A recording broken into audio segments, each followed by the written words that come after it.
Hey guys, what's up? In this video, I'm going to show you how to set up date and time in Galaxy A06 device. So first of all guys, just go to settings and here scroll so that we have an option of general management.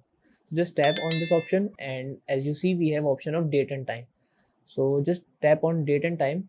Here we can set date and time automatic also. So guys, if you want to set it automatically, just enable this feature. But if you want to set it manually, so just disable this feature and then you can set the date and time from here like this. Like I am selecting 14 November 2024 and then click to done. So as you see the date is now changed to 14 November. Like that we can also set the time manually. So that's how we can set the date and time manually, and if you want to set it automatically you can set it by enable the feature automatic date and time. So that's it about the video. If this video helped you guys, kindly like the video and follow us for more tips and tricks. See you guys in next video. Take care.